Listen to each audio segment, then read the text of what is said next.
How you will lay a desire. Then I try to power. This again, I say, oh, me, I'm right. I'm not you, I'm a part of my bed, well, on that goes away. Alas, I go that Gianna, we say you. Papa Mora, get me up with anywhere more possible. Sibole. La rangée famille nationale, très trop fort. We are glad we want by this so we let you go. I want to go.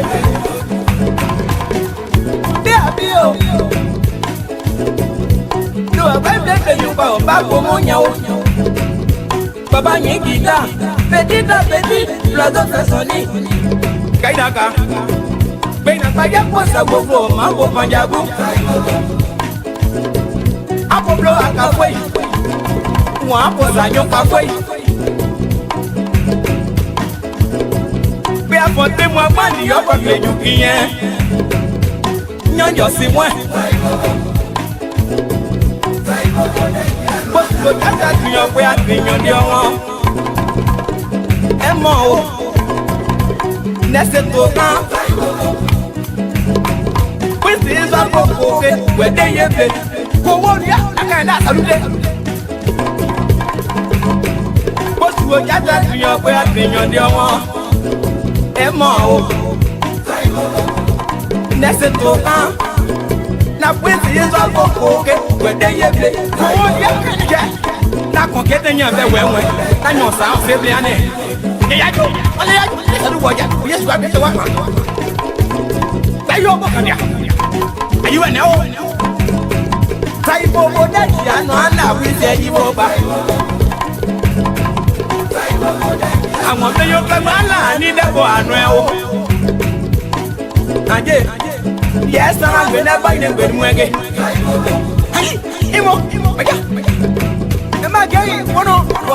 I just be and it well. Oh, say, that Gianna, we say you. So, like it, I'm going to never went. Let Tony and Ray, you. Oh, just say, oh, yeah, I'm a walking ever. Kaidaka. When it was to a jump of blood, let you do your café. I just know. This is what I say. Typo, yeah. You are doing them one way. One them on the let by what Yamu, Taiwanda. Planning Quaka, Pinigation, Baka on Lake, the QSC for FSC. Don't yet see no looking up one. There's a ball was a dress, Mambo, Balibo, that Giano, and I will say you over. I will get Saibo. In fact, you are like Yabla, say. I just want to lay a bad one now, you see you okay. Wait, go, Saibo.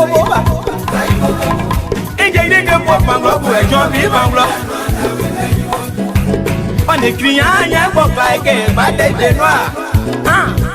So the man, your national time, let us play. Say, for that, Yana, we say you over. I'm done it. So, away.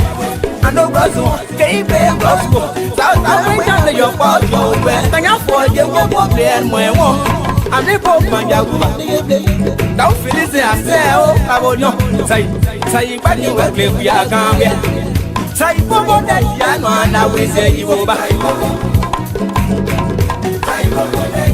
Our people should move in this room. Kwamuza, you might get what I see, go bala. But no, I say, they was a look. Say, I say, oh, my, you know, get one day, your father, your thing, one day, now. Everyone, I say, oh, my, I'm more now.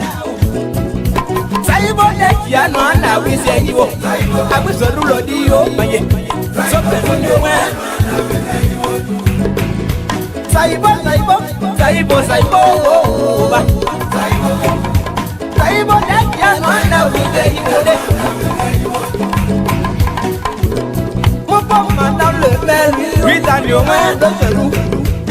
you know I say, is it my that was the yes also more when you I'm original I say.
Samson to LeBron Public Radio. I want to thank all of you again for listening. We say thank you. We appreciate it. We have some terrible news here, of course. One of our own brother passed, and I just want to announce that very quickly here. But we will do something here as the family and every one of us getting for. I got called this afternoon that Honorable Mike Soba has passed in Liberia. And it's a tough one. It's a tough one for all of us. But we will address that. We will address that. I just want to put that out front quickly, and then we will come to that. But thank you. Let's go on. To the Soba family, of course, we express our deepest. I'm not even going to go into that. Just express our condolences, and that's it. So let's go on. We have a show here tonight. I want to welcome all of you. It's going to be a wonderful one here. The disease that is happening in Liberia is not easy. And folks, those of us that are here in the diaspora as well, thank God we have a system here that allows us to fully participate, and we appreciate that. We appreciate it. So again, I want to ask all of you, safety. Please do all you can to stay alive.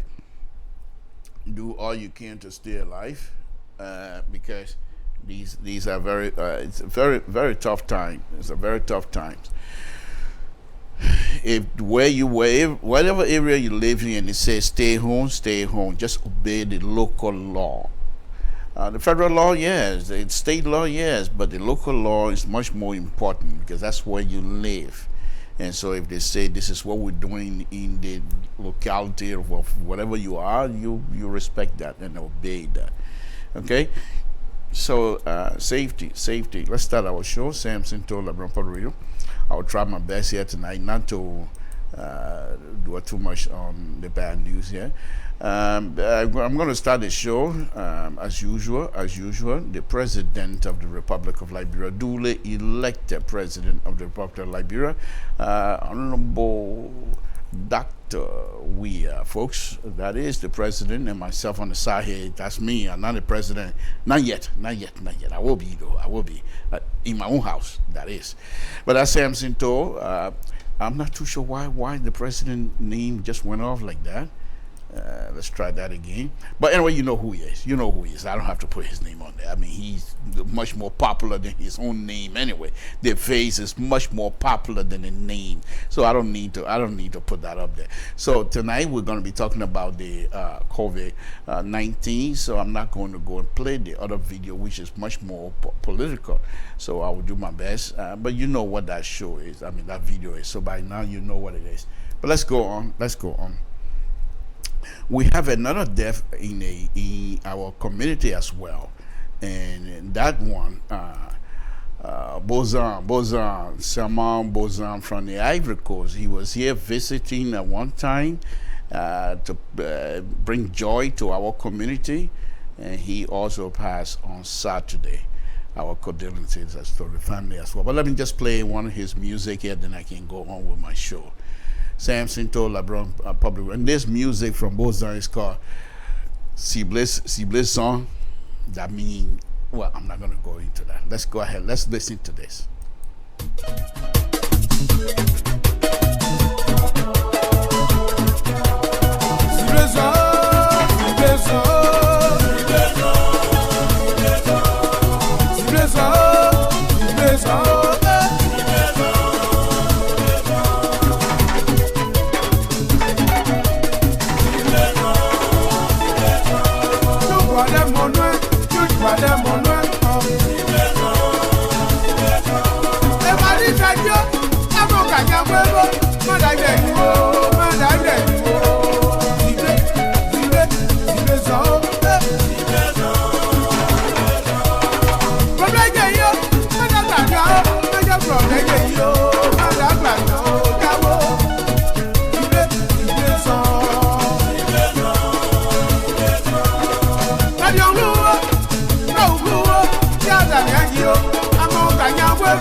Yo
We are the fire.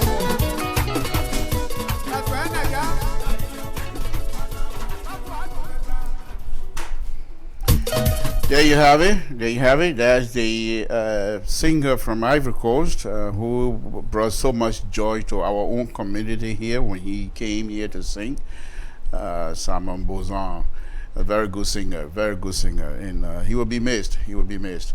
And to his family, and we here in LIBERIA Public Radio as well, we sympathize because this young man sings well, and he brings joy. Most of the young people from the Ivory Coast, from Liberia, that sing the dialect, the traditional song, they bring serious, very good pleasure to the listener, and to see one of them. He was here the last time, and very good singer. To hear that and have this, it's devastating to the community as well. So once again, we just want to express our sympathy to the young man, and his music is still alive, and he's also is very good. So hopefully with us playing the music and things like that will continue to have us remember him from time to time. But let's go on to my show here tonight, folks. If my voice is not as exciting as it's supposed to be, I just told you why. So I'll do my best. Okay. Now let's go on here to my show here tonight. This one is something that I think all of us are very concerned with, to be honest with you, because what is happening back home, I'm not too sure as to whether the government is impaired with this here, but here right here, okay, just the minister is infected. The DEA chief died from the virus, and I think two more people within the security apparatus of Liberia has been infected. This disease is not a disease to play with, and I just don't know why. I don't know, and I don't understand our brothers. This is not a disease that you will carry force or be power hungry or exhibit such a powerful to say I'm in power, and this is not the time for that. But it seemed to me that our brother, and I say it seemed to me, our brothers and sisters over there, they want to use power to be the means of disseminating information. And I think if that is the case, then I think they're on the wrong path, because as I stated before, and I will say it again, this disease, it doesn't care who you are. You can be whatever you are. It doesn't matter. It will come to you.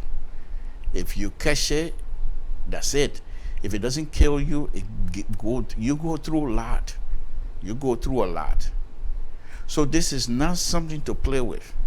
We here in the diaspora, where you have medical facility all over, but we're scared. We're petrified.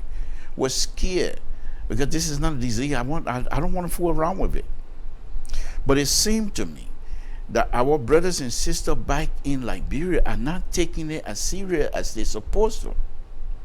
However, I think now that the disease itself, it seemed to me the disease probably like, okay, these people are not taking it serious, let's go somewhere else. And for the disease to come out from the top, I think that was shaking these people up quickly. Because one of the things, and I'm being very honest here this evening, folks, one of the things that is happening in Liberia, you get sick with the disease, it doesn't matter how much money you have, you're going nowhere. Because most of these countries will not take you in. You're not going to go overseas to seek medical attention unless you're a citizen of the United States. Then you can say, okay, I want to come back home. But you can't leave. Ghanaians, they're not going to accept you. And this is where you call the chicken come home to roost, because it seemed like, and I'm guilty of that as well. Someone that have this platform here, I've never pushed a medical facility as much as I've pushed roads and things like that. Now I have chickens coming home to roost now because all of us feeling it. So the fact that it's not just Liberia, most African nations, they don't concentrate, they don't try to do anything with medical facility until when things get hectic, then they say, oh, what a medicine, what a hospital. Well, were you building a hospital when you were supposed to? When you got the money, you something to on the radio, oh, the road got to go, we need the road, we need, keep praising the president. Not one day did I talk about putting medical supplies or medical facility all over the country. Well, here it is now. And I don't mind eating crow, folks. I don't mind saying, well, I'm sorry. I think I need to push that more. I don't mind doing that because that's the right thing to do. That's who you are as a man. If you make something, if you think it's on the wrong side, admit it and then move on to the right side. And I have done that and I'm doing it. And so the fact that there's never been attention paid to medical facility over the years, not just this administration, at least this administration building a medical facility, okay? But over the years, Monrovia was it. JFK, that was it. Until quite recently, they started building other medical facility, other places. But they're so far apart from the real people that are going to need it that it's unbelievable. And even if the build is somewhere that is closed or some sort of some kind of radius they put in there, whatever it is, but to get to it, no road. So the patient probably died before they get to the hospital. What's the point? So now you have the Minister of Justice, a young man as well, contracted the disease, most likely from the meeting they had the last time, because they have a joint security meeting, and one of the DEA agent apparently was sick, and maybe he wasn't even tested, and so he attended this meeting, and apparently, according to the story, people are being infected, and now they're still doing contact tracing. So this is not going to go down well. And we pray for the Minister of Justice to come out of it, because we cannot afford to have this young man, a smart, intelligent person, to die. No, we pray. We'll continue to pray. Perhaps I didn't even know the DEA agent was the DEA boss was sick. I would offer prayer as well. So all of those brothers and sisters back home that are sick, not only the disease, but we also need to pray for them. And that's why when I come out here, every time I come out here, I ask that we pray for the leadership. But here it is. Here it is. Now, as usual, I'm going to show you some more video here tonight again. Okay? This is something that I copied earlier. I'm not too sure how true this is, but this is what they have. Report, 133, 16 death, 25 recovery, 92 contact, whatever the tracing they're doing. Okay? Now, I'm going to show you this first video. And this video, every time that I talk about a disease, I'm going to have to play this video. Because the person who's going to be speaking to you now is a mayor of Painesville, one of the most populated area. Okay, they have red light in her city. But listen to how she's going to describe this disease, the disease that is killing people. I hope she changed her mind now. But I've not seen any. I watched the other video the other day, 2 days or so ago, but there was no urgency in her voice. Let's listen to this, folks. Sam Sinto, LIBERIA Public Radio. This is the city of mayor of Painesville speaking to us about a disease. Listen in. The coronavirus is nothing to be ashamed of. It's nothing for people to think that it's a stigma. All this virus is a very, very bad, what we call in Liberia, fresh cold. That's all it is. And if we don't take care, everybody is prone or susceptible to getting this virus. It's a bad cold that gives you a hard time breathing, and some of the symptoms are malaria-like. All need to spread this awareness. That's all it is, a very bad fresh cold. The coronavirus is a very bad fresh cold. Is it? A very bad fresh cold, and the entire world is shaking. A very bad fresh cold. A very bad fresh cold that is almost bringing the economy of the world to its knees. A very bad fresh cold. Now this is a person that is in charge of responsibility. The person is responsible for a lot of people. I hope she changed her mind by now. And this is just something that when you see or hear, and then you're wondering what happened, where are we going? So when they first unveil they stay home or whatever, the police decided and they were going to enforce it to the T. Now, for me, and this is what I've always explained to people, and this is what I will continue to say. Anything you do, even in your own house with your children, you have to make them feel part of the process. Anything, as a group. The country of Liberia, you would think after 12 years of being in the wilderness, 12 years of being pushed around, sedition will be copying, will be taking notes, so that because they knew very well, eventually they were going to come to power. There was nothing to stop CDC from coming to power. Eventually they were going to be. Because everybody in Liberia wanted, many young people wanted CDC to be in power. There was no way around it. So you would think that sedition were taking notes. What if that kind of scenario? What if this happened? What do we do? We have this, and there is no. What's killing the whole thing here? What is making it so difficult in Liberia is the information lack of. Our brothers and sisters are not informing these folks how serious this thing is. Instead, they're trying to use ratting to force the message. And who's going to listen to them when their skin is being hurt? Who's going to listen to you when all they know that you're going to hit them? They're not going to listen to you. All they're trying to do is protect themselves. Liberia is in a very unique situation, my opinion. But for those that are in power, I'm not too sure what is. Don't tell me they're not educated. Don't tell me they don't care for Liberia. Don't tell me these people don't care for anything in that country. Far from it. These people love the country just like you and myself. You and I love this country just like they themselves. They love the country as well. So you can't say they don't love the country. I don't buy that. But what happened? Why are they behaving like that?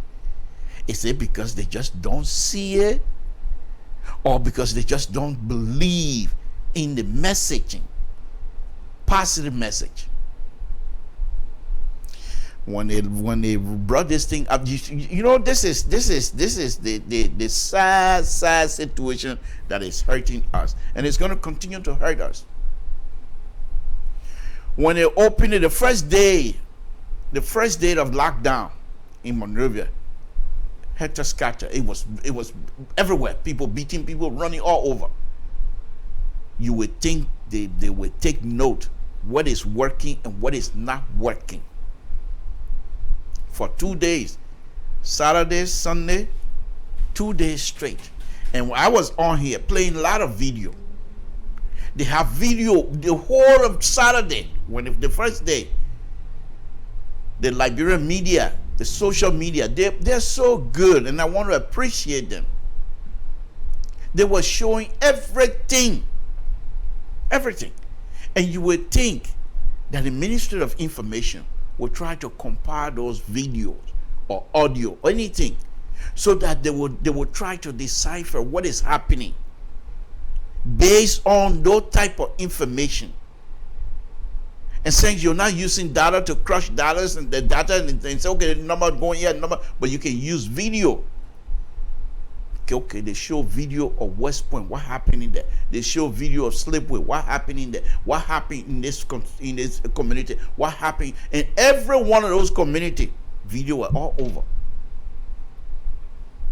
But they refuse, the higher ups, they refuse, my opinion,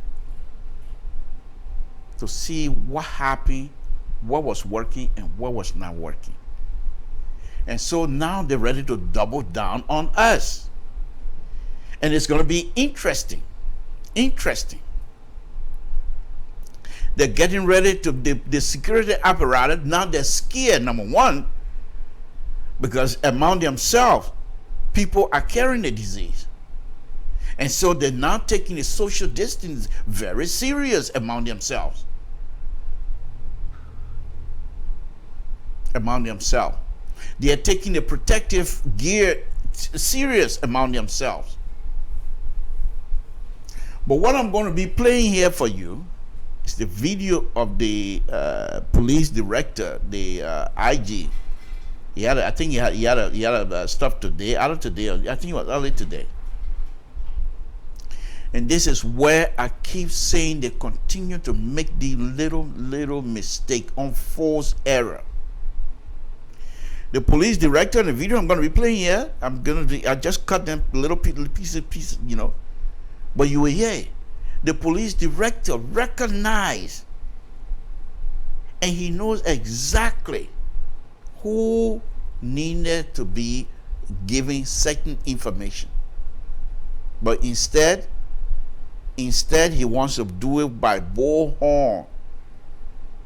You do bullhorn and things like that for demonstration, not to pass information that is going to be affecting the community.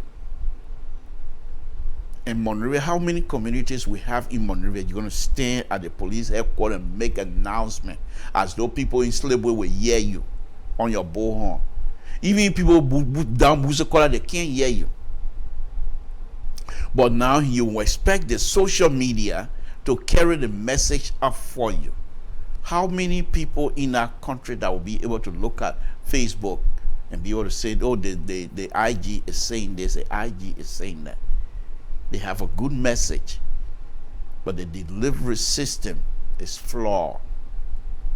And as long as they don't recognize that, they will continue to make mistakes. And in fact, like I said, they're getting ready to double down. So this is what I'm going to predict.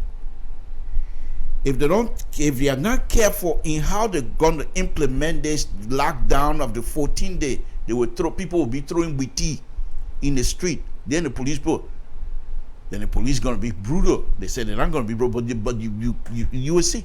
The USA Samson said they will be throwing wheatie in the street. Because here's the thing.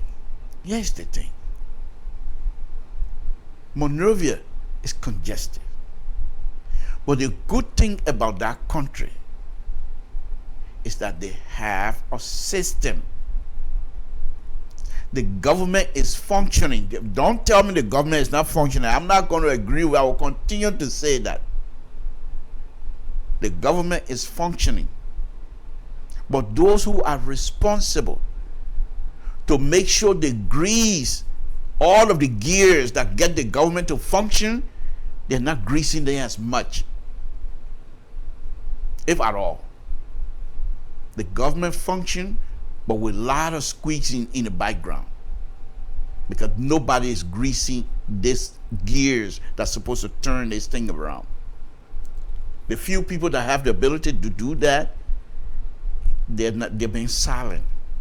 You don't even hear them.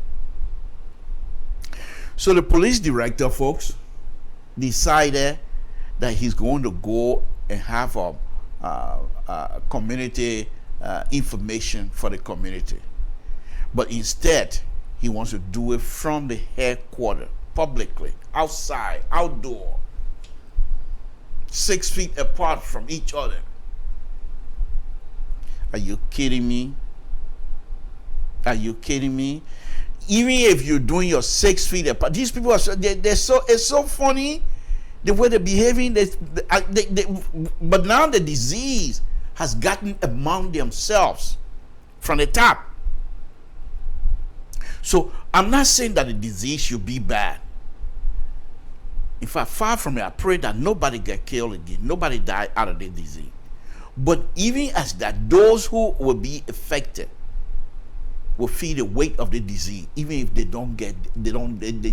live, which I pray they will. Because this disease, even if you live, it devastates you as a human being, from what we've been hearing. And so the fact that the disease is out there now among themselves, they don't even know how many of them in their own security apparatus who's being affected. They don't know that. Okay? But you would think that these people would take this thing serious. Instead, they want to use brute force to quiet things down. It don't work all the time. It just don't work. In fact, most of the time, brute force don't make anything happen. If anything, people put on resistance sooner or later. Sooner or later. The police director, folks, grew up in the street of Monrovia. He knows every corner of Monrovia. And like I said, the community, remember the other day, there was a people somewhere in red light community, they didn't have no light, they were complaining, but they were complaining through their leadership, the chairman. They didn't go, oh, we want to, they were in this, no, they were complaining, the leadership themselves. So each of the community have leaders. You must, and you have to demonstrate to the community members, first through their leadership. Let them see, if it means for you to do a dog and pony show, let them see how devastating this disease is. Let them see the end result of this disease when they catch somebody. If you're going to do a video. And I'm not saying do the video in the community, but do a video presentation for the leadership of this community. They will help you, police commander. They will help you to make the community to understand how deadly the disease is. And once the community leaders themselves start spreading the word, people in the community will say, no, you can't do that. We better stay away. We'll just stay home. Because you can't go out there and bring it for us, then we all here catch it. Then they will start fighting. Not fighting, but they will start defending your policy. Because they will have to clear understanding why this disease must be getting rid of. But you haven't done that. All they know the disease there, yeah, it can catch people, when it catch you, yeah, maybe it's also young people. In fact, they believe that the heat in Liberia will not allow the disease to go anywhere else. And so the police, instead, he started the last time in standing up in a car driving as though you're going to a political rally or something like that with bullhorn. People must stay home. You must stay home. Nobody get in the street. Yeah, he is again. You would think he would take this, these people would take this thing and have an assignment, assign each of these big shots to different community. Because if you send people like Samson to who will platoon, the people will not take it serious. But you yourself, you go to the community. When people are here this evening for us to have a conversation. The disease that coming, if we're not careful, it's going to hurt all of us. If it doesn't kill a lot of people, the route that they're taking is going to affect them economically, big time. And then we, the Liberian diaspora, will feel the brunt of it as well, because your family member then going to be calling you. If they're not calling you already, they'll be calling you. They say, well, they don't even care for us, but they'll be calling us soon. So if you, as a police director, as a serious human being, and which he is very serious, you go to the community and explain to them the importance of staying home. Let's listen to his first video. Samson told LIBERIA Public Radio, and then you're here. Now, right now, he's going to tell us the joint security. First thing is this. Oh, my goodness. First thing he's going to come on and tell us, the joint security people say we're weak. We're not weak, oh. What does that have to do with anything? You're fighting war for you to justify your weakness and non weakness. What does that have to do with anything? But let's listen to our big shy here. He's gonna tell us. Samson told LIBERIA Public Radio. Nowadays, you hear that people are castigating the joint security by saying that the joint security is weak. But I would like to tell them all the first, the joint security is not weak, but rather the joint security is very tolerant. We are tolerant to the point that we want to talk to our people to go home on time. But this is not working. So I'm going to inform the general public that as of tomorrow, the joint security will be very robust in ensuring that the president's mandate is adhered to. I'm appealing to the general public, to our friends, our brothers and sisters. Please, the new mandate for the new 14 days says that at 3 o'clock you should be at home. The mandate did not say at 3 o'clock you should be in your community. I'm informing the joint security as of tomorrow. You should ensure that 3 o'clock every resident are in their homes, not walking in the community or on the street. Nowadays, you hear that 3 o'clock.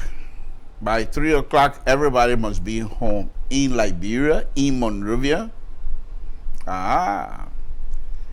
They say they're going to be robust. Whoa, that's a big word. I don't even know what that is. But on a very serious note, did you see the background? This is in the Adrian of the building. That's the I don't know why people call Piazza. Big area. And you see the police headquarters back there. He's having a press conference. Open air press conference, whatever you want to call it. These people must take this thing serious. Yes, what's going to happen? Even if Liberians comply, which they must, this thing going to affect the economy so bad. And most of the people, most of the international community that used to come to your cry, they themselves looking for money right now. Right now, here in the United States, they're getting ready to do another package. So you're going to call on them for them to send you money? They will send it, but you're not going to have enough. So you must be able to take this thing to the next level. Get the community people involved. This is why Dr. Nyoswa and his people did during Ebola. The community were involved. Even the contact tracing issue. The community themselves will identify each other. Not necessarily to get them in trouble, but to make sure other people are safe. If you turn this thing around to the community to say, if you don't take care of yourself, it's going to affect all of you, and you show them and make them to understand that they are very important in this process, that they are part of the link that is holding all of us together. But they're not. That's not what they're saying. That's not what the director is going to tell us.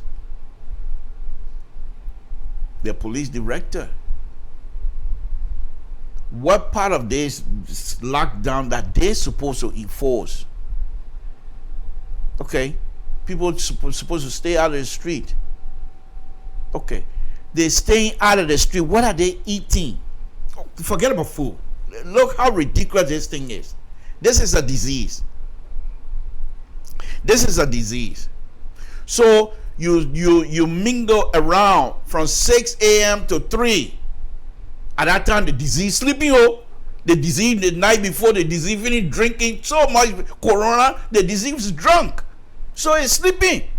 So the government said, okay, at that time, they already recognize the disease sleeping, the disease drunk. So you are allowed to work from 6 a.m. to 3 p.m. because by that time, the disease is getting up. Are you serious? So what is the difference between 6 a.m. to 3 p.m.? The disease no longer functioning at that time. You got people mingling all over. You got people going from places they're not even respecting the social distance. All because you guys not giving them the type of information you're supposed to. Make this a priority. Information. Forget about carrying Bantu and running behind people. It's not going to work. It's not going to work. If the people are hungry, they will come in the street to look for food. That's the first thing. But you have to, these people need some serious strategic planner. You're going to sell, say for example, Samson told, let's put it this way. So I have the opportunity, I'm involved. So we say, okay, we know people are going to sell. Okay. Certain people are going to be selling. And the selling area, we're going to space it. And since we're going to eliminate other people, for example, from here to here, 10 feet. So within our 10 feet, we used to have 5 people selling. But because we need space now, we're still going to have 10 feet. But we'll knock out 2, so we'll have 3 people now. So the 2 we knock out, we say, okay, you're staying home. We make time, schedule. Okay, the 2 people that stay home, the 3 people that are selling. The people who come in, and this is what I'm going, this guy going to talk about it here. But you will hear how ridiculous he's going to sound. Okay? So the people who coming in, they also must be in numbers because you want to control the crowd. You want to control the behavior of the people. Without them recognizing that, you must make them to help you to control their behavior in this disease arena. But they're not doing that. So you're selling, 3 people coming in, it's okay. The 3 here in the United States, when you go to the bank, they have space. And they got like 1, 2, 6 feet apart. So once the space are filled, they lock the door, they close the door. Nobody going in again until these people come out. Then the other people go in. And you say, but so you're able to do that in Monterey? Of course. The people got my money in the bank. You think if I want to ban grandma, that police gonna take me to jail? But guess what? I'm not gonna ban grandma because I know I want to stay alive.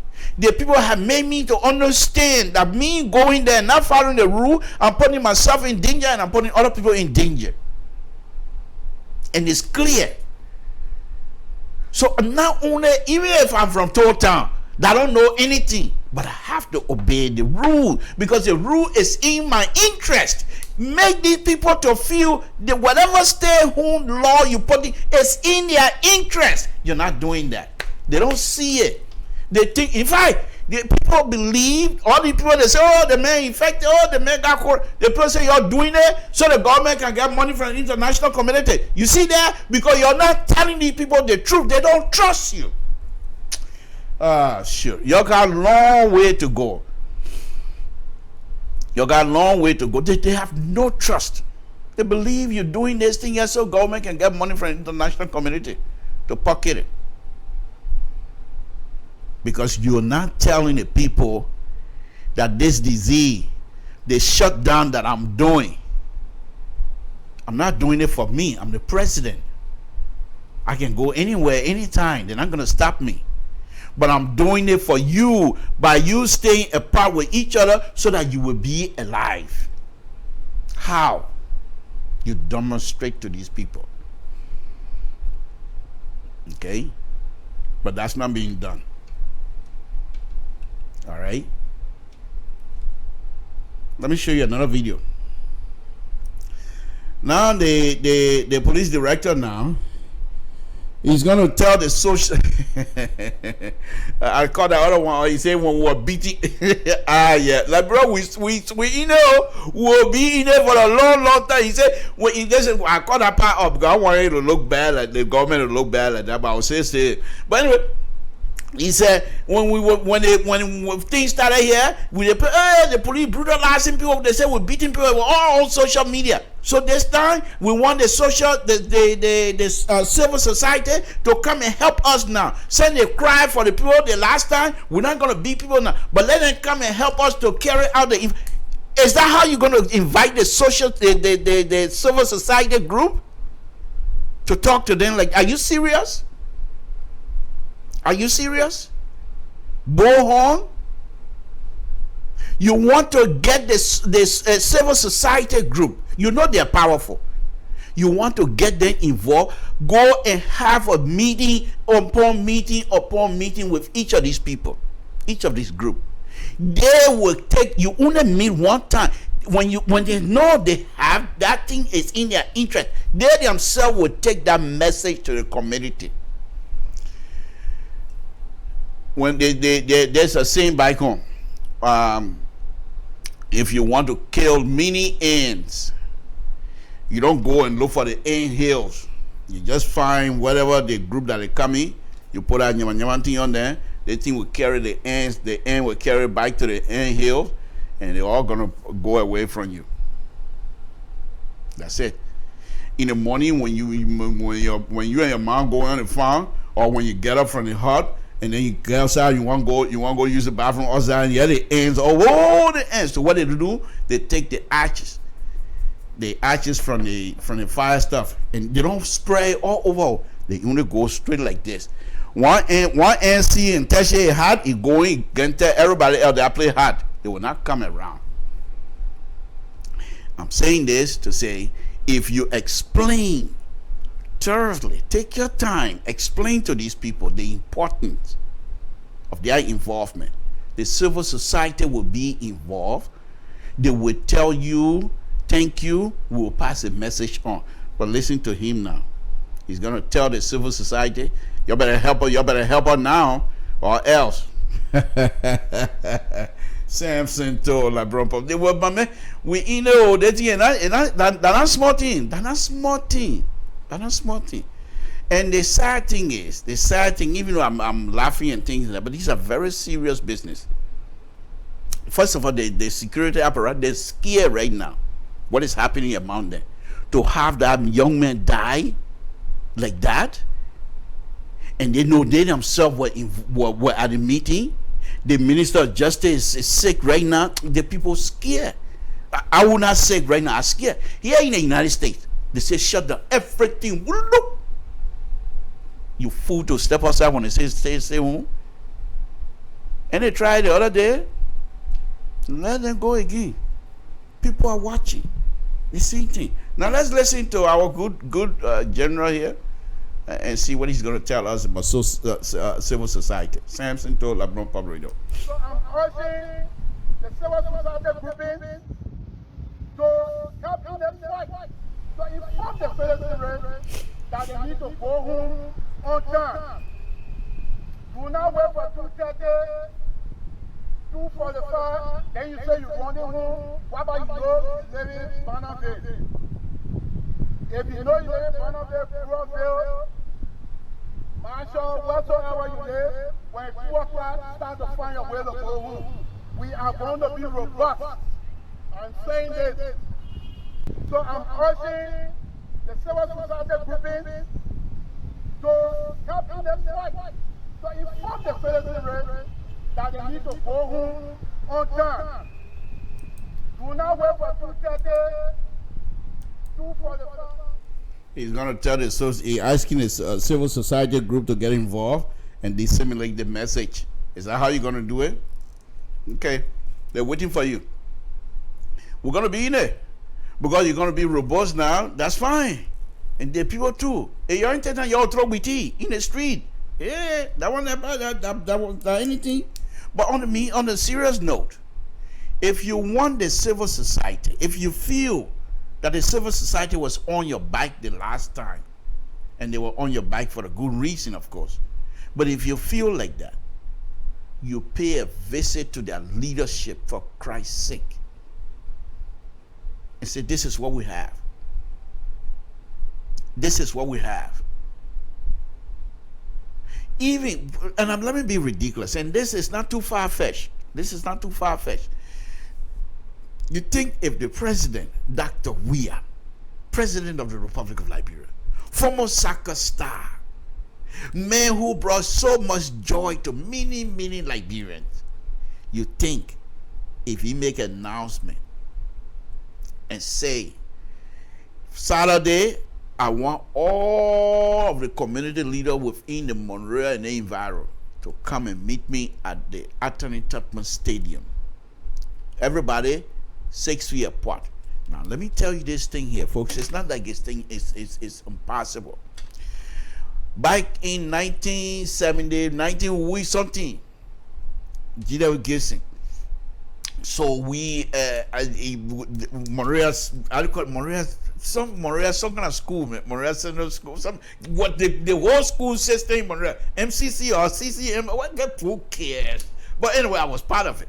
So, but anyhow, we went at the Anthony Tubman Stadium, and we were supposed to be doing this parade. They brought big log stakes, but the stake were about 10 feet apart. And you put a stake down, then people climb up with a flag. I don't know if any of you remember that. Mike, I don't know what year it was, but it was so. I was one of those that were climbing the pole, to be honest with you. But the point that I'm making, we were full. The place was packed, but yesterday we were able to achieve that 10 feet apart from each other. Because as you go up, and then they bring you down with a pole, then they bring another group up. You'll have to have that space, or somebody's gonna get hurt. Nobody got hurt. So if Dr. Weah were to say, I want to see people at all of the community leaders, only the community leaders, people from Slipwood leadership, from whatever, Jabway Town leadership, from I don't call it rehab leadership, from whatever area they call themselves, they will come. These people will come, and then Dr. Weah take on to the podium with a medical doctor, two medical doctors standing on both sides, and explain to the community leaders the importance. I'm asking you here because I'm begging you to help me take this message back to your people. It is very important that we defeat this disease. This disease is not anything like we had before. This is not Ebola. This disease, you can catch it without you even knowing that you have it. And not only that, this disease can cause us serious problems here when it comes to economy.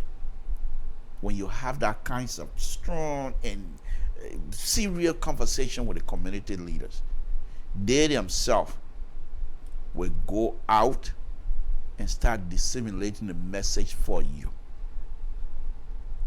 Let me turn now to our general again.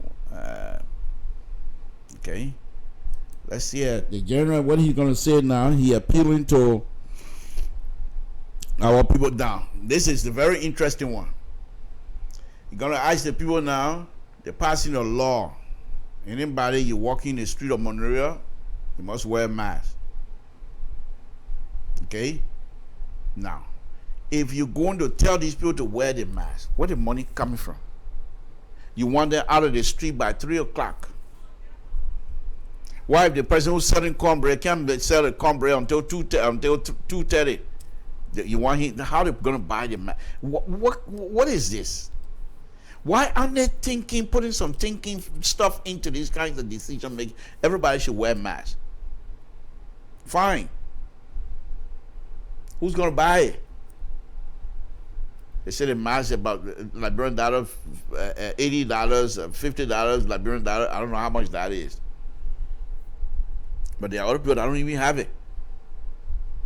So they should stay home. Okay.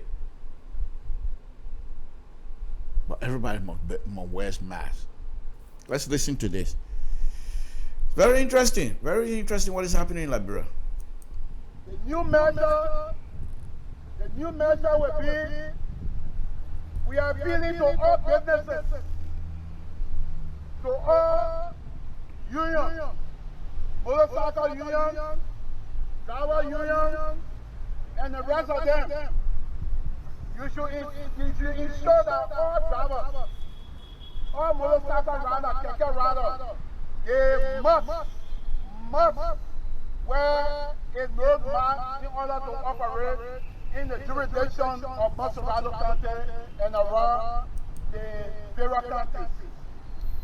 Any driver who refuses to wear his or her mask, whether private car, whether truck, whether bus, whether pickup, taxi, keke, motorcycle, you will be dealt with according to the law. Remember the joint security?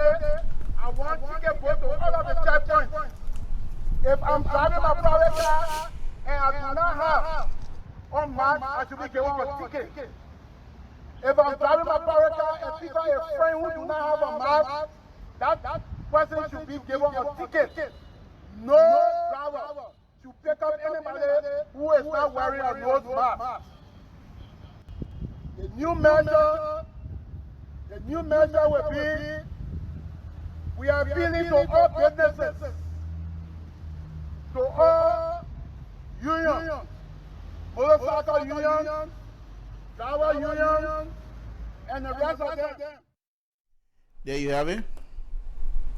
He's telling us, they recognize what I just said. These people got union. If you're going to deliver such a beautiful message, why aren't you talking directly to the union themselves? Union member, their leadership. Why aren't you bringing the leadership up and have a conversation with them? Instead, you want to use a bullhorn and you expect the social media now to be your new medium of communication to the people. You're setting yourself up for failure. You're setting yourself up for But if you talk to the union leadership, the motor car union, the keke union, the motorbike union, and explain to them what is happening. Not all of them will agree with you, but many of them will say, look, these people took time to come and talk to us. Let's listen. Let's see if we can abide by that. Then the question will be, okay, you want us to do X, Y, and Z. What are we getting in return? And then you explain to them, you're getting your life in return. We're making you to continue to work here in return. Because if you guys get sick, who's going to support your relatives? You tie that thing around them. Around there and their people. Around there and their sons and daughters. Around there and their wives. You make them to feel that they are important in solving this problem, because if not, they're also going to be affected, and it's going to affect their relatives, it's going to affect their family. Then they might not even be able to put food on the table, because if they are sick, they won't be able to put food on the table. You make them to understand that language by you telling them this whole thing is about you. It's not about me trying to enforce the law. I don't need to enforce the law if you respect the law. And that's why I'm coming to you, so that you and I will have a clear understanding what it is that we're trying to do. We're not putting these things in place because we enjoy. The government must function. But these are some of the things, the recommendation that is coming from the medical practitioner, telling us these are things that we need to do in order for us to get rid of the disease. Make them to understand. In his explanation, he didn't tell us who say. They just say, oh, the law say. What law? Who say? You know what people need to do? One of these days, somebody will sue this government. somebody will stand up and sue this government. And if the case is being manipulated in Monrovia, take them to Equa Court and let them answer. You do it two or three times, they will come to themselves.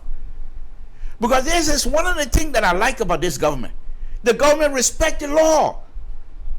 You sue them, they will answer. You're making this kind of a pronouncement that people should wear masks.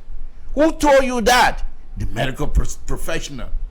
According to the medical people, they say people must wear masks. Tie it first to the medical people and not to the police. Because if you say we the police say, that's a different law that coming down the pipeline. Because if the police say, the next thing the police going to have to enforce the law. The medical people say that everybody must wear masks. And if you don't wear masks, then they're going to ask us to do our job. You see what I'm doing? Medical, they say, if you don't, then I come in. But I come in, I leave the medical people out. Everybody must wear masks. Because if you don't wear the mask, the law will deal with you. Well, how did that decision come about? Did the lawmaker in Liberia pass the law? Is it part of the Constitution? Is it something, article or something? No. This is the recommendation from the medical practitioners. Based on facts, based on science. Explain to our brothers and sisters. But you're not doing that. The first thing is, you wear masks. If you take anybody, you driver, you take anybody who will get masks, will find you. The law coming to you. Who told you that now? Is it part of the police police record? Is it part of the police law? How did the law comes about? And how is the law supposed to help people? There's nothing in it, in that explanation. And this is why I'm thinking they're failing themselves. A beautiful idea like this. But they want to be able to, they're using it as an enforcing tool to enforce the law. People are going to say, forget it. I don't have money. But if you tie it around their own safety, forget about people, forget about other people. If you tie it with their kids and their wives, they will understand it quickly. Because which one of us want to have issue in our own family? Oh, something too, my man. The thing we're saying here, it's not for me, oh. It's for you and your family. Look at you got small children here. It is disease catch, then what you do now? Even you supposed to be working and helping with and provide food for your children and your wife. If you get disease, how you work? So the best way, the medical process, the best thing to prevent that, to help us out, is for you to wear the mask. They're going to spend money to buy. First thing is, yes, another thing that's going to be coming up, and I'm just speculating now. First thing is, one of the companies that we have some kind of contact with, they're the one making the mask. They want us to buy. Am I making it up? You don't think Liberians are able to do that? Because you have not given them the reason why they must spend their money. Who are they protecting when they wear the mask? There's nothing there in the explanation they're giving us. Because the general, that's not a general responsibility to explain all kinds of stuff. The general business is to enforce, and that's exactly what he's doing. But since you don't have the means, or since it is not your responsibility to give this kind of information, you don't bring it up. You give it back to those who have the ability to explain. Let them explain. Then you come in, if anything, to say, if you don't do this, then I come in, I step in because I have to protect the law. Then even a stupid man from Town Set will understand that. But you, the general, you're telling us that because the people got to wear masks, where the rule come from, we don't know. But you're just saying it. So maybe that's a new police rule.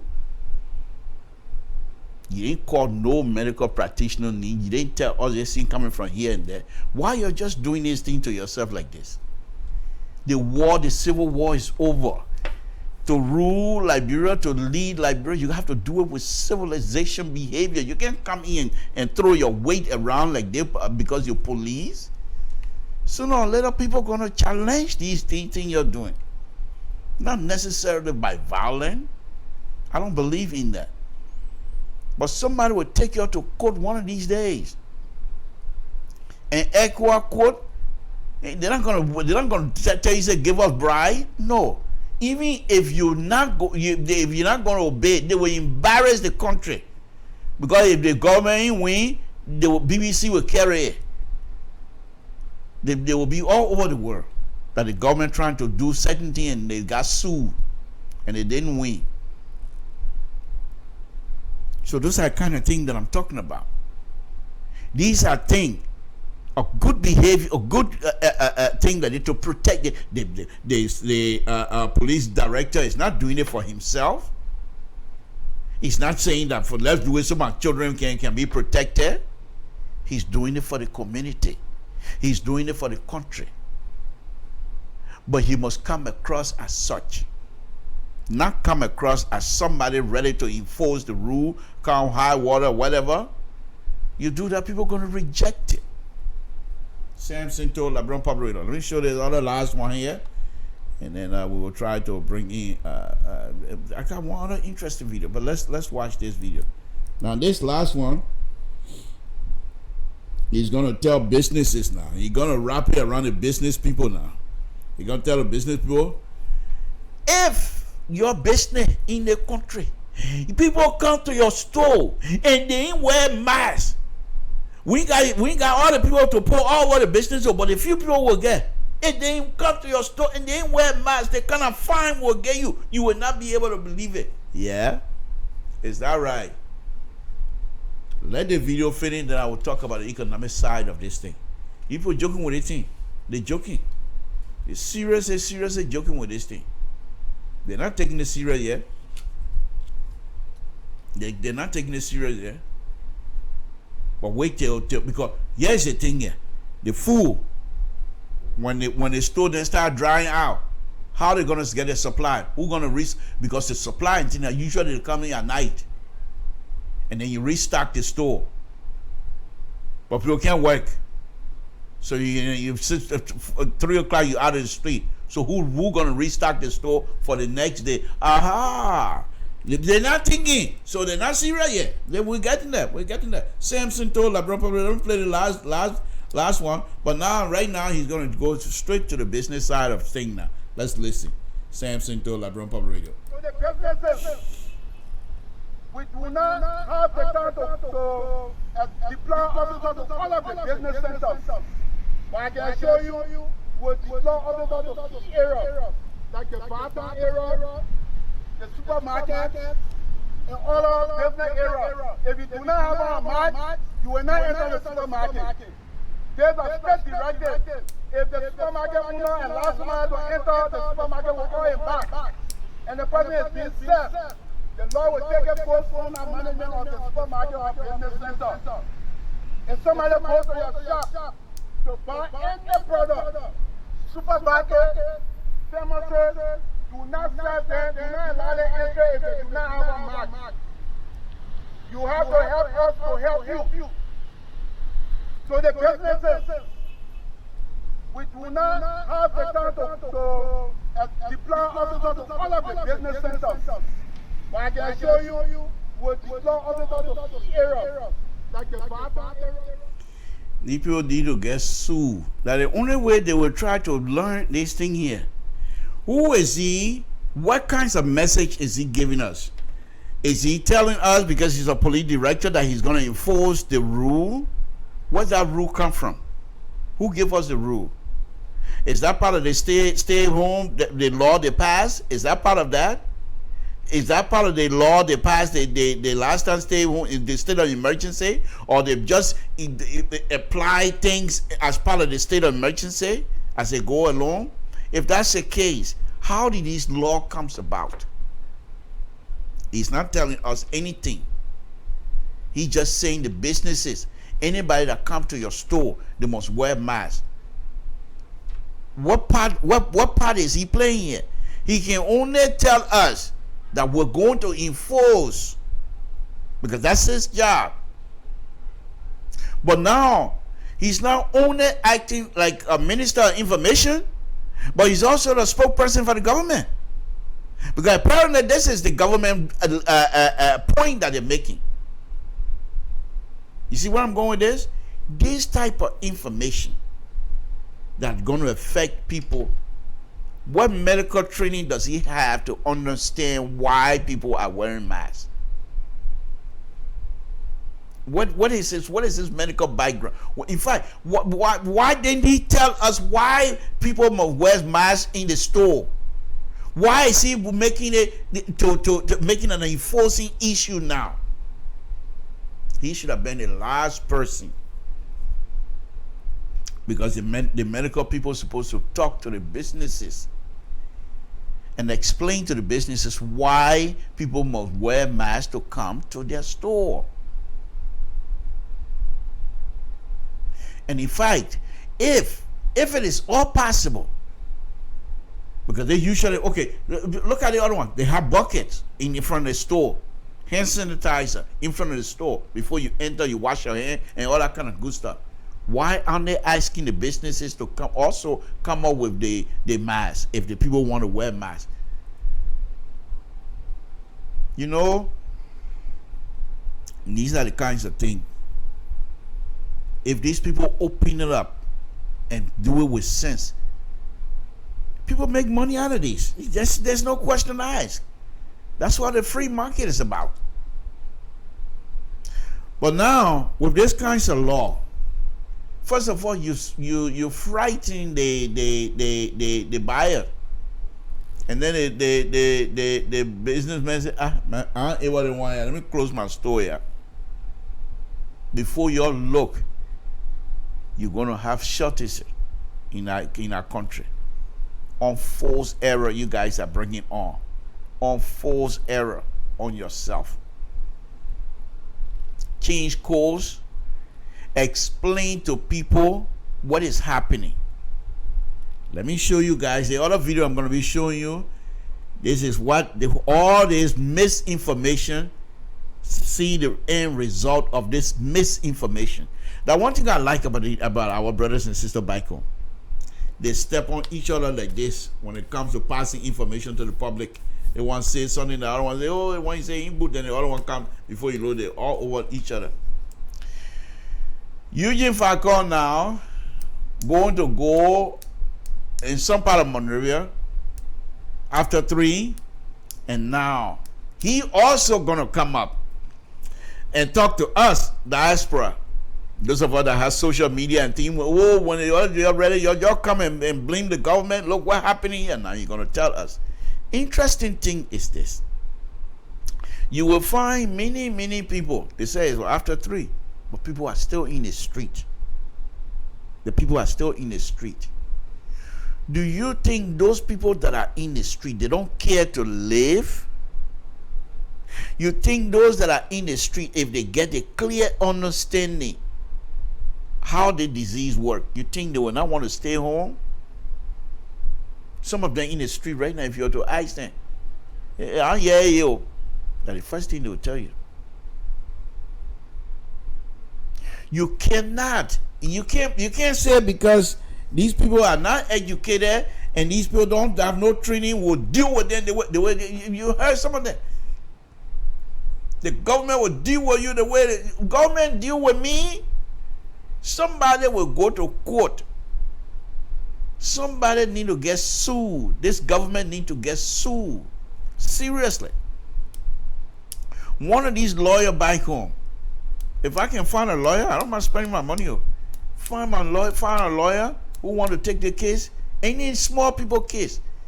Let's sue them. And if you want to do GoFundMe, it's not so much of suing the government so that the government will spend money, but so that the government will understand you don't just go around, even in a state of emergency, you don't just go around and suppress people. That's not right. You give them the information, and by them being informed, properly informed, I don't care how stupid the person is from Total. If you give him the information, that the information I'm giving you is to save your life, the stupid man from Total will say, yeah, the government in my interest. You see where I'm going with this? Let me play the last video. This video coming from Falcon. Well, what is it? Okay. This video coming from Falcon. And let's listen to Eugene Falcon. Now, there are two things that's going on here. From my perspective, as an engineer, this particular video here just kills me. To see, I know how to do traffic, and to see traffic like this in Monrovia, it kills me as an engineer. It's just ridiculous. But then again, information.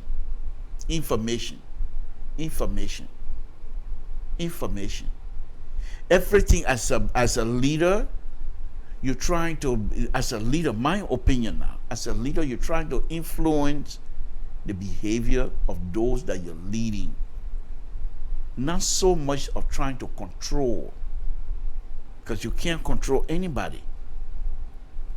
But you try to influence their behavior so that perhaps they will see reason to know that you're in their interest.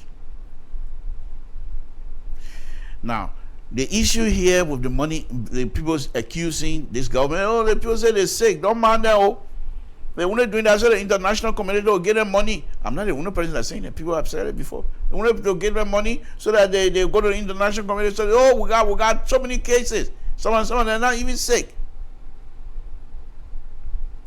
Because they don't believe what the government is telling them. You can't make them to believe you.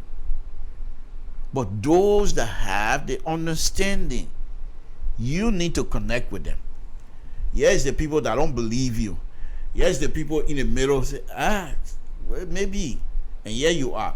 Convince the people in the middle that what you're saying is true by showing them evidence. They will go and tell these people, say, look, the government, yeah, we trust the government, but they want empowerment. They want that true.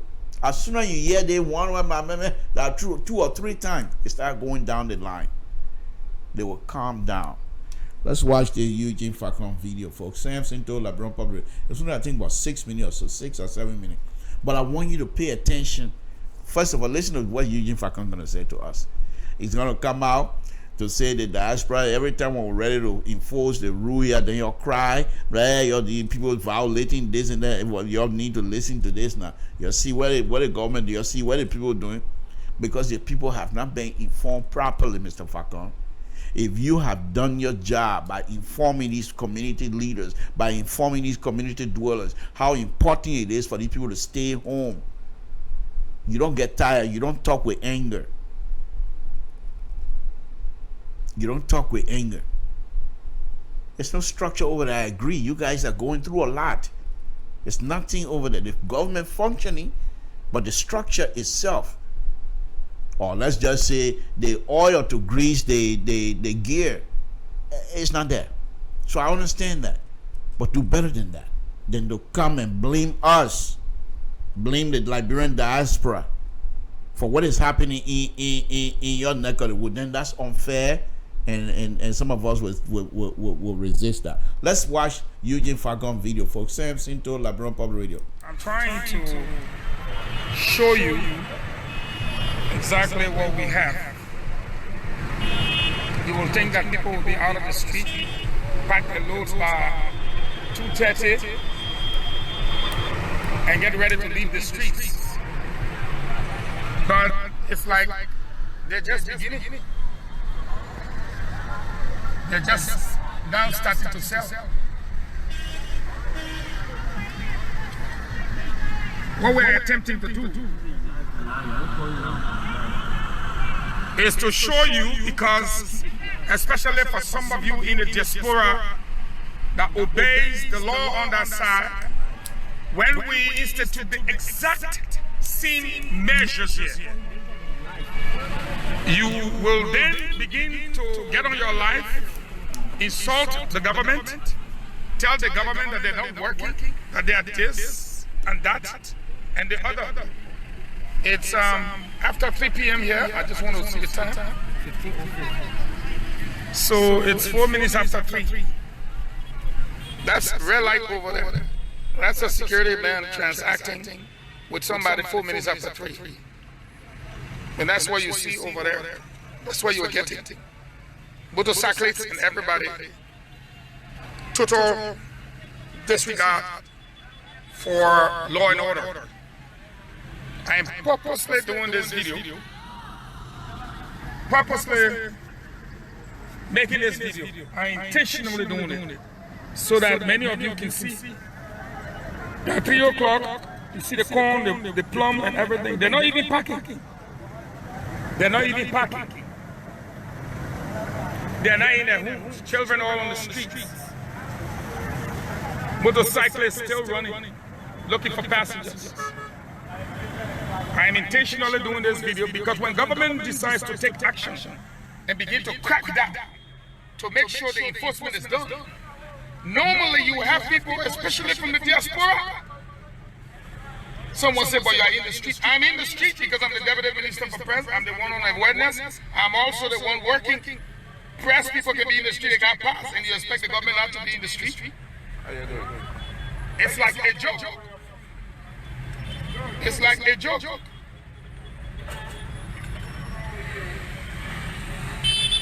So definitely you can see.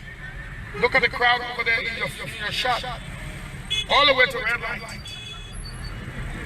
Look at the folks on motorcycle. What's my other phone? I want to keep track of the time.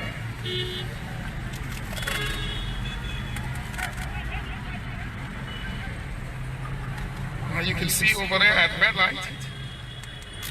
We see a police officer in the shop.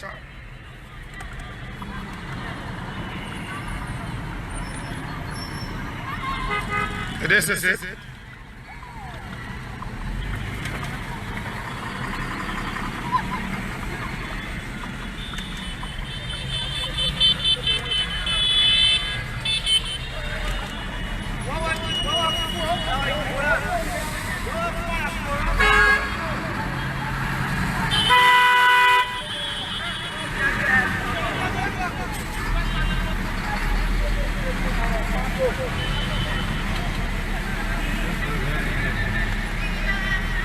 I'm trying to give you a clear picture of what's happening in real time in Liberia.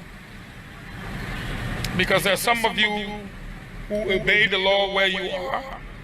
You're very strict on the lockdown. You're in your homes, you're in your houses, you are obeying, you're saving the country on the other side of the world.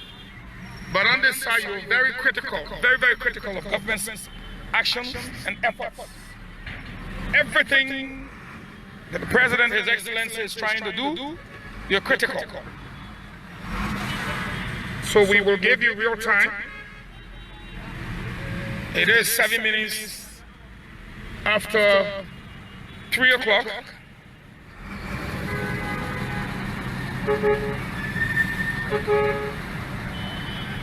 Very busy. And I think many of the people you see in your shops are not wearing face masks as mandated by the legislature, the lawmakers. They're not.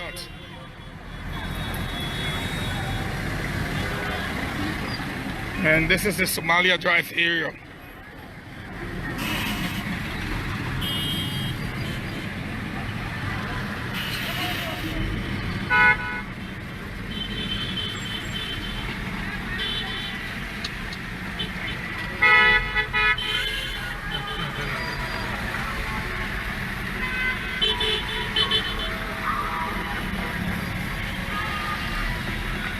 So we chose to come out here.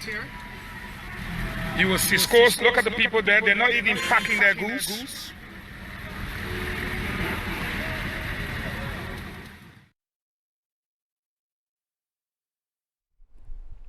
I just thought I'd do that. That is the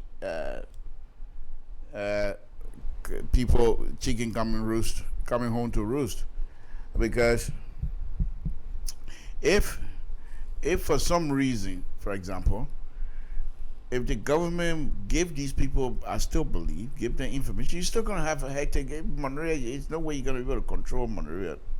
Okay, so you're not gonna be able to control malaria or people in the city as much.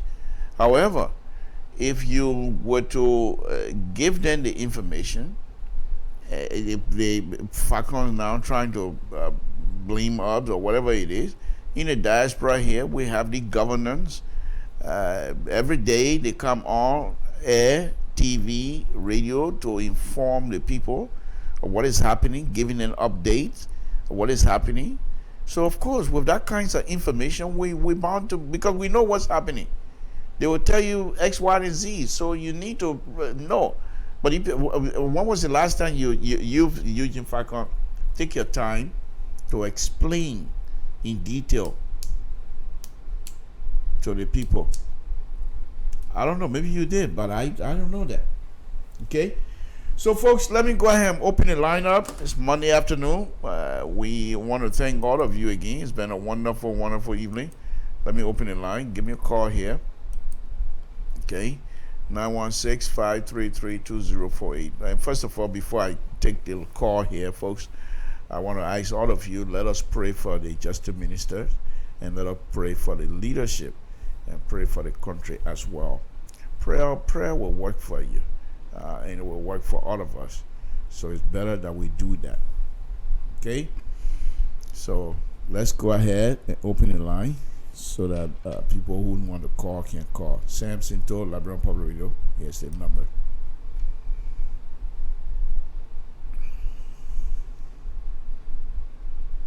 Let me check this here, make sure that it is.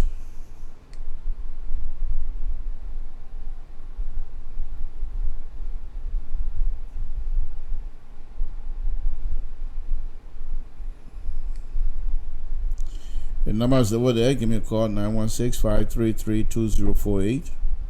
Let me see if my stuff is still connected. Okay, it is. Samson to LIBERIA Public Radio. Let's go ahead.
Nothing to be ashamed of. It's nothing for people to think that it's a stigma. All this virus is a very, very bad, what we call in Liberia, fresh cold.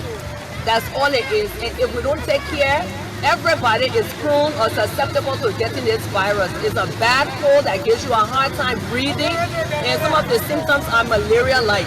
All need to spread this awareness. That's all it is, a very bad fresh cold. The coronavirus is nothing to be ashamed of.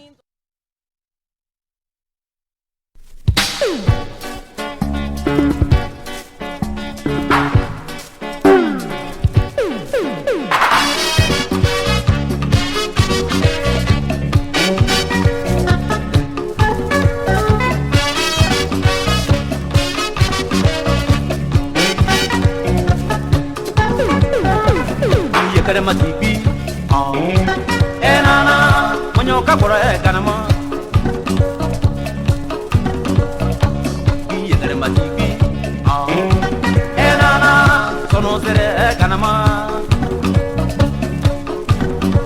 Pale pepi kuna, inana, pale waki kanama.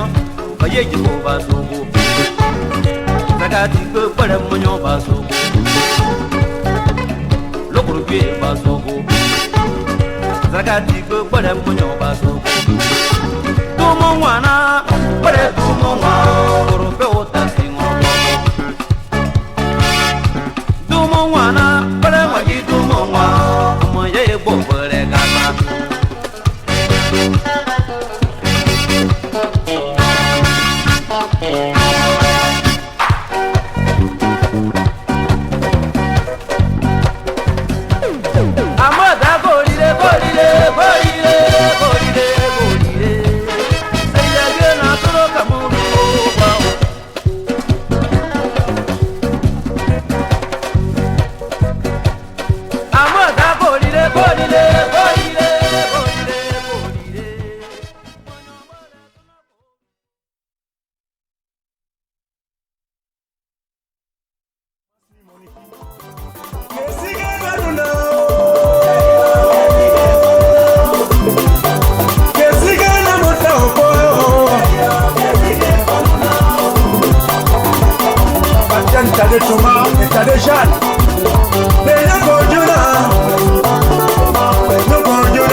Yes. Hello, Mr. Judge, can you hear me? Yes, I can hear you. Okay. What do you think? What was I saying that was wrong here tonight? Oh, man. You hit the nail on the head. Everything you answer, you are 100% correct. But let me talk about this way. I hope we all pray for the Justice Minister, and some news came to say the Deputy Police Director is also having the COVID fever or whatever, and to the bereaved family of Marcus Suko. Right.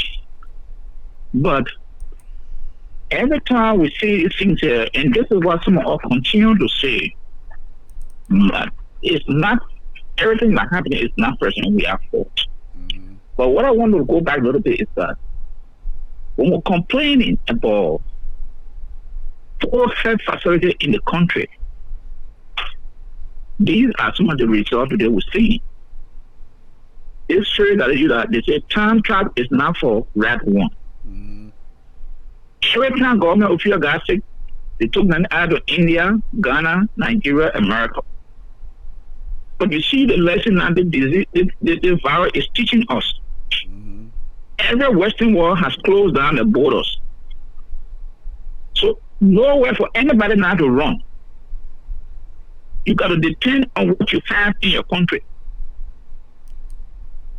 This is the reason we continue to complain about good health facility in the country. Because you see what the virus are teaching us.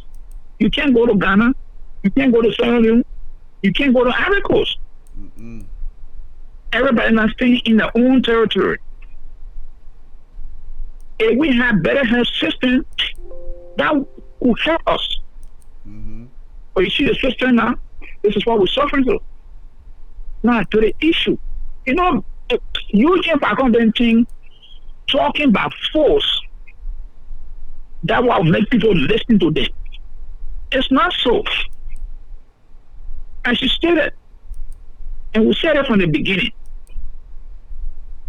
bring the superintendent of the marketing association, the motorbike riders, the taxi union.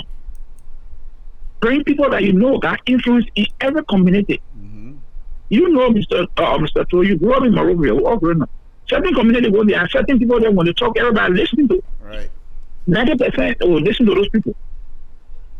With the big brother, when the big brother talk about man, the senior brother, he talk anything about you're gonna listen. All these things we saw it. But they left all these people out. Blowing out the and they just went something out there. Now you see the trying to pay it. This is what happened when you don't plan, you don't organize, you don't assess the program. First, you must identify the problem. Then, prioritize, hey, this is the area that we need to concentrate, this is the area we need to concentrate. We said it. This 3-year plan is not feasible. Look at Liberia. The transport building in Liberia alone. 7 o'clock, 9 o'clock, 10 o'clock, people still fighting to go to town. Now, if you say someone might be by 3 o'clock, that means they got to leave Monrovia by 12 o'clock. What was said? If you say from 6 in the morning to 5 in the evening, or 6 o'clock in the evening, everybody should be home time. Or another thing you are doing is to go to the market. And when you meet a market and social, tell them that you share a date. This group said Monday and Wednesday. This group said Thursday and Friday. This group said Saturday and Sunday. Because we don't want everybody here because of this virus. Come up with something that will be reasonable to the people. Now, Mr. Police Director, you are not a health expert. Why when you're having a press conferences, why can't you bring the medical people around to explain their part to the people? To say, these are the reasons we see that you should not be closer together. These are the reasons, so. Police Director, you only tell them, hey, we are only there to tell people not to do this, but to enforce the law. So these people are want to explain to you why you should not do this. Now you go to say the man in his paragraph must wear mask, everything. Yes, you see it's right. But look at our population. What the government has done locally. And Mr. Tro, you can attest to it. In America, you see people producing local mask with cloth and things. Why the government will not go to these guys who sold, the women that sold?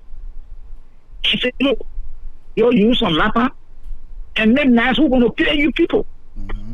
So you can provide some incentives, some source of income for the other people. That's how people, that's why you talk about the capital of society. Go in the community, tell us here, latest many years, we want X thousands of masks. Local, you're producing. You're going to pay you people.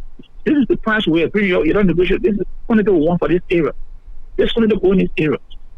When you do like that, you're giving these people, you're bringing them in also. And they too will spread that message. But they're making money. What is the money that the government allocated? Why are you talking people on it? Like, look at it, look at the economic state of the people. You don't, everybody should wear masks. Where's the money coming from? What is the government doing to this time? These are areas that the government should prioritize. You know what happened? Go to the local shop. We're not ordering normal masks from China or wherever. We're going to sew our own masks here. You women and men, your guy at your shop, buy your laptop and make the mask and give it. And we will come and take it and distribute to the community.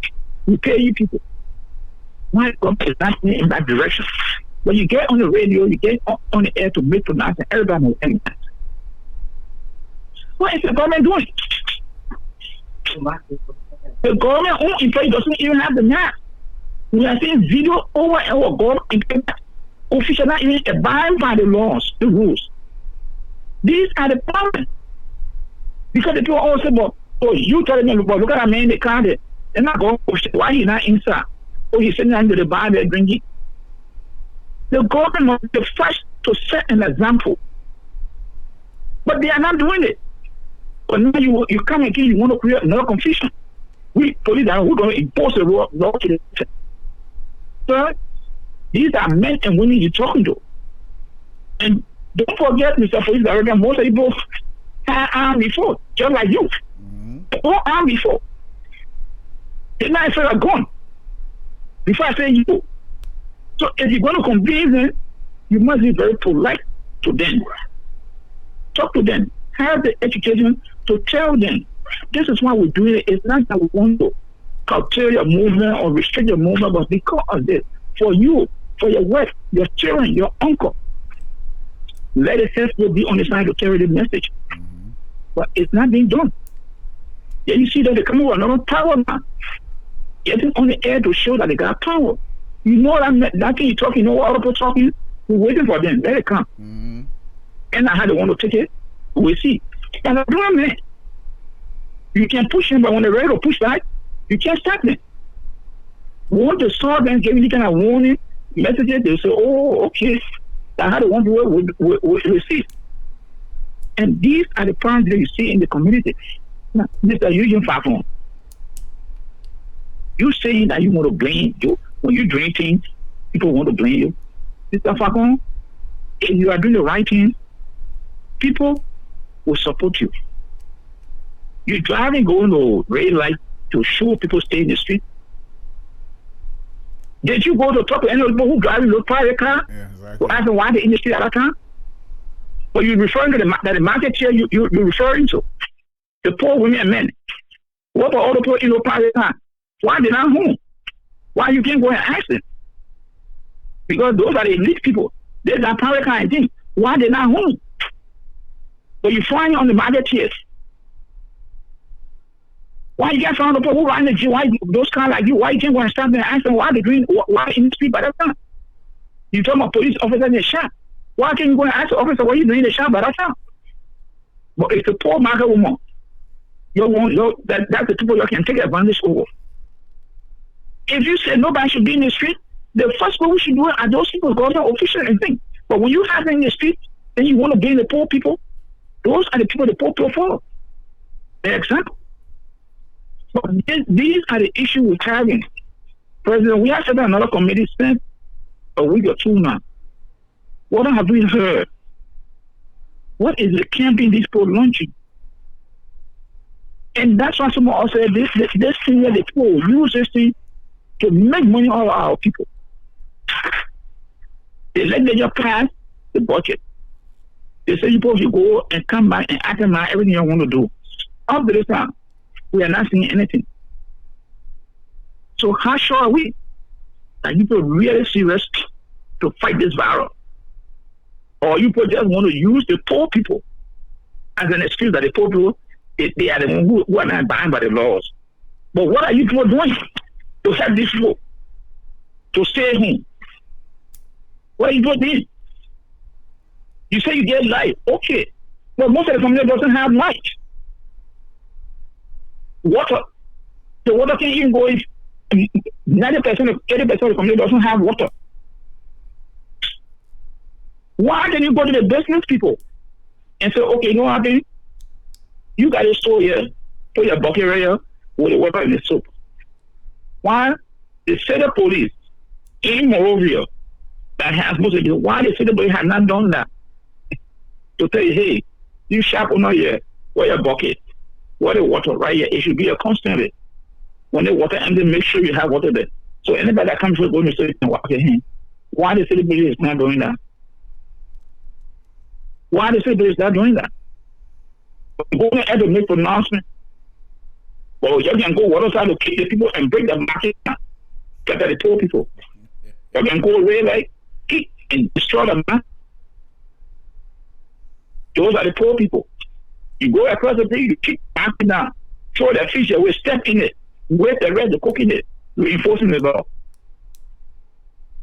But those are the stores again, because those are the places that go to beg for money. So they leave them alone. Now you're making a pronouncement. Anybody that goes to the bar and didn't get it, will not be responsible. So you have the right, when I go in your store, to stop me from buying. Or you send me out. Really. You just back on, then the government like that is inviting trouble. Let them do what they're supposed to do. If you want all the laws to be implemented, you have to give the people a leeway out. You say you're going to give them distributing food, week 1 to 2. I don't know how far that process goes.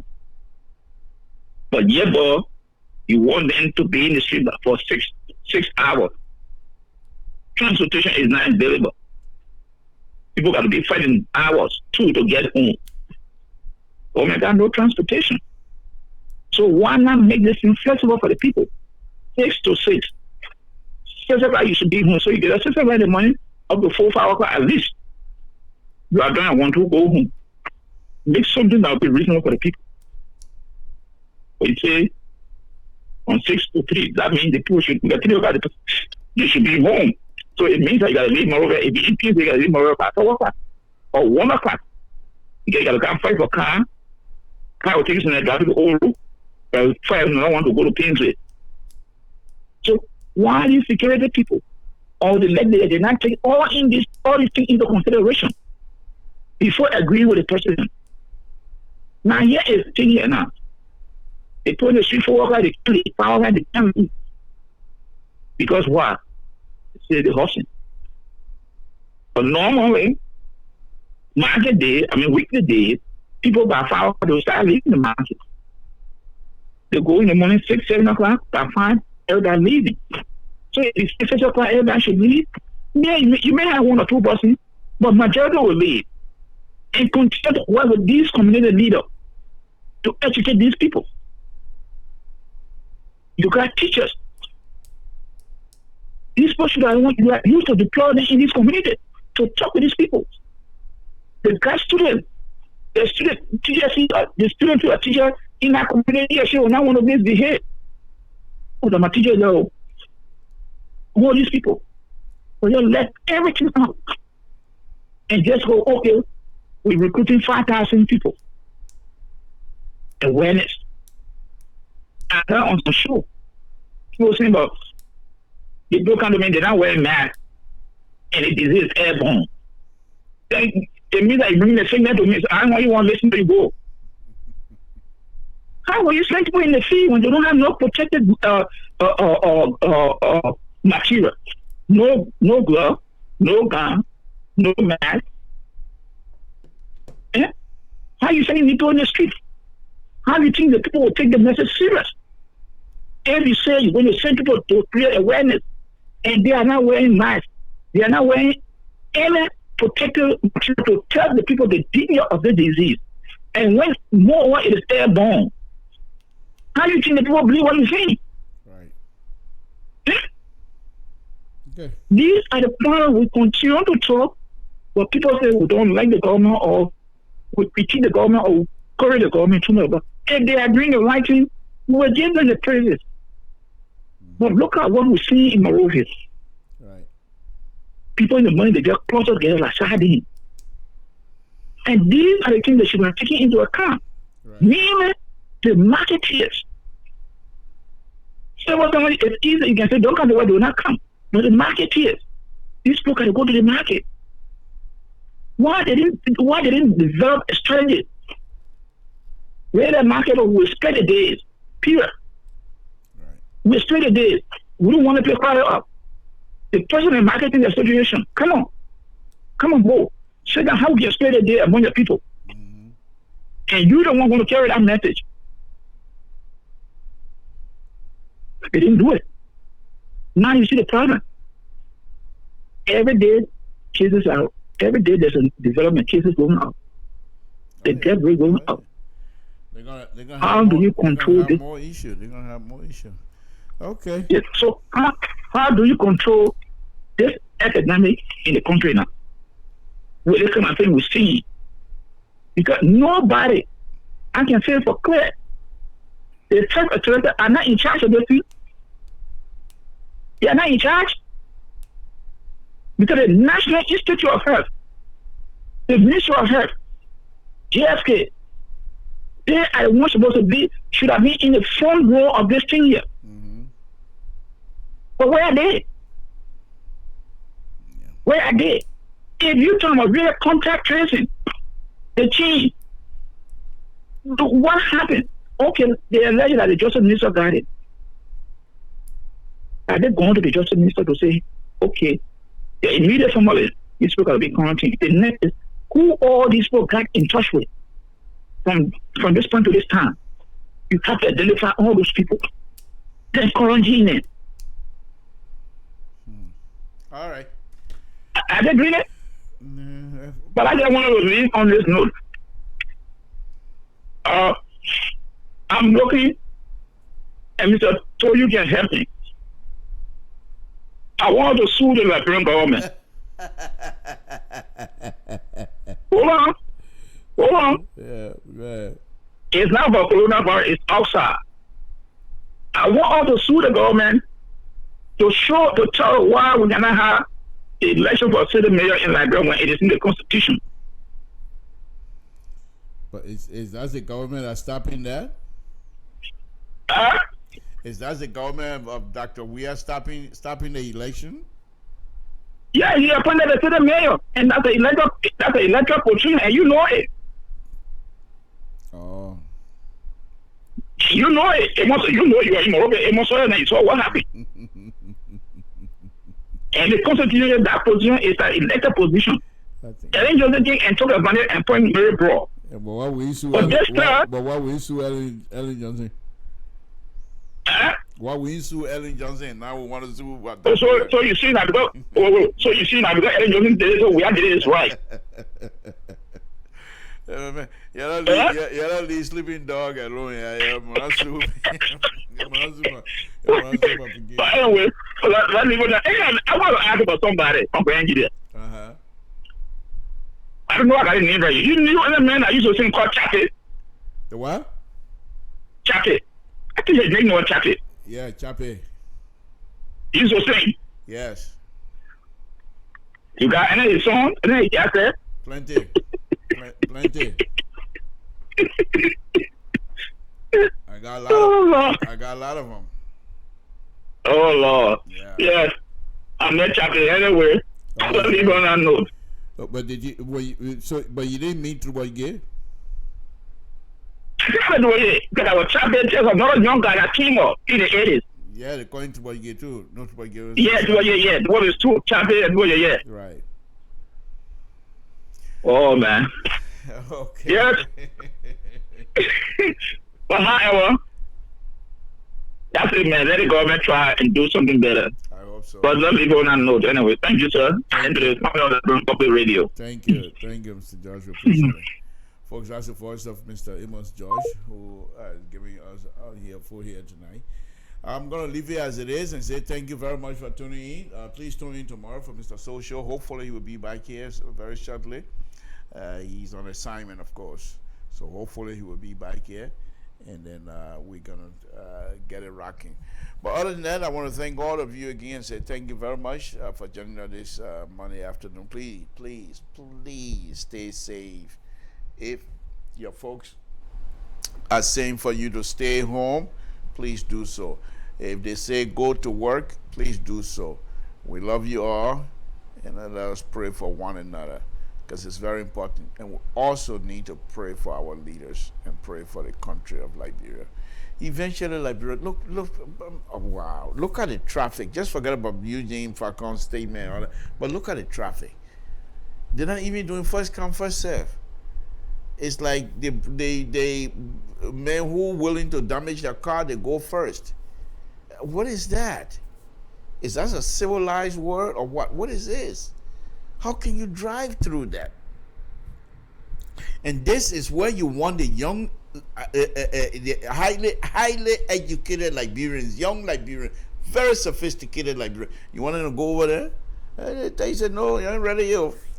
You ain't ready. The young Liberian, the sophisticated Liberian, they say, you ain't ready. When you're ready, you let us know. What kind of traffic you want to put young people, young Liberian people coming over there with a Mercedes Benz and all kinds of Rolls Royce because the young Liberian sophisticated, they're rich. You think they come over there with a taxi, they call it one side, they bring Toyota, they bring how do you call it, Datsun and join them together, they call it Datoria. You think that what the young people coming to do? No. They're not coming over there. I'll tell you straight. But look at the traffic. Look at the traffic. What kind of business is this? Traffic. Simple stuff. Simple stuff. It's a roll. And you a roll like that.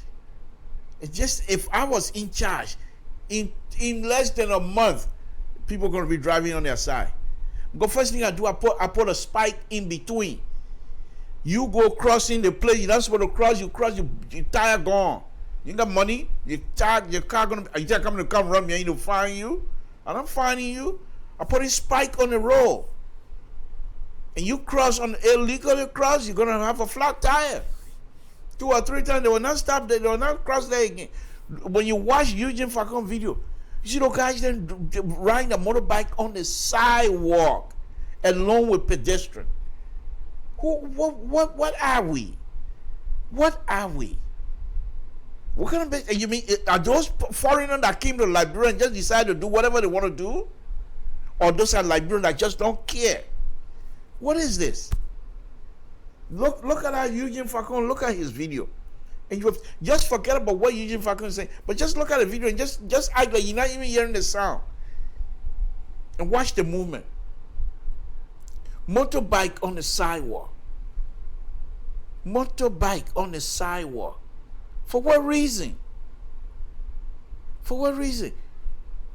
You want to find, then the police director talking about finding people if they don't want mask. But yet people driving on with a motorbike on the sidewalk, you're not finding that mask people you come and find? I tell you, let me leave it as that. I want to thank all of you again tonight and say thank you very much for tuning in. We really, really appreciate it. Thank you very much for tuning in. Samson to Liberian Public Radio. I will say good night to all of you and let's do it again. Samson to Liberian Public Radio. Good night.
Tumo wana, pare tumo wa, oro pe ota singo.